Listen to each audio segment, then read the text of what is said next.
Сәлем достар, бүгін осындай тұтас тауық пісіретін боламыз.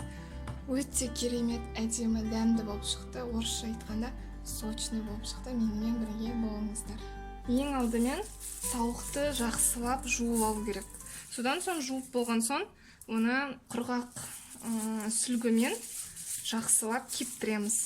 Содан соң осылай тұзды жағамыз, жақсылап ішкі жақтарына, барлығына тұзды жағу керек осылай. Тауығымызды тұздап болдық. Енді маринад жасайтын боламыз осы тауыққа. Майонезге томат пастасын қосамыз. Соя соусын құямыз. Чеснокты пресстен өткізіп, чеснокты қосамыз, сарымсақ. Паприка қосамыз. Туралған укроп.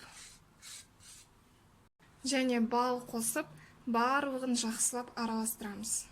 Бізде осындай тұздық шығуы тиіс. Енді осыны тауыққа жағатын боламыз. Тұздықтың барлығын қолданбаймыз тауыққа, өйткені бұл тұздықты көкөністерге де қазір қолданатын боламыз.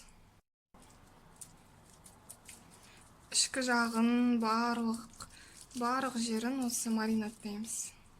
Осылай толықтай маринадтап, кемінде 20 минутқа қойып қоямыз. Онымен қатар жарты күнге де максимум 12 сағатқа қойып қоюға болады холодильникке. Менің тауығым 15 минут тұрды. Енді көкөністерді турап, жаңа қалған маринадты қосатын боламыз. Көкөністерді екі түрлі қылып кесіп қойдым. Біреуін ұсақ қылып, ал біреулерін ірі қылып.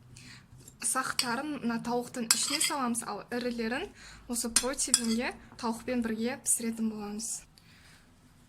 Ұсақ туралған көкөністерді тауықтың ішіне саламыз. Салған соң білдіртпей, инемен тігіп тастаймыз. Немесе зубочисткамен де осылай түйреп қоюға болады. Бірақ мен осы енді әдемі қылып аяқ жағында байлап тастаймын.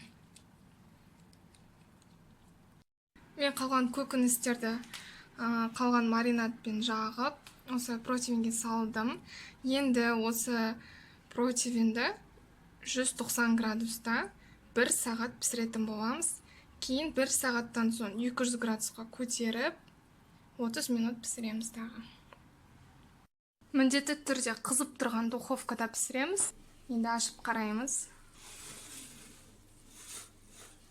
Мне осындай хрустящий корочка болып, әдемі болып пісті. Так, енді осылай зубочисткамен тексеруге болады. Осылай тескен кезде қан шықпау керек. Егер шықпаса, онда пісті деген сөз. Міне жай ғана су шығып жатыр. Біздің тауығымыз пісті. Өте керемет болып пісті, сочный орысша айтқанда. Барлық жері осындай қызарып, сырты хрустящий болып осылай пісті. Біздің көкөністеріміз де пісті барлығы.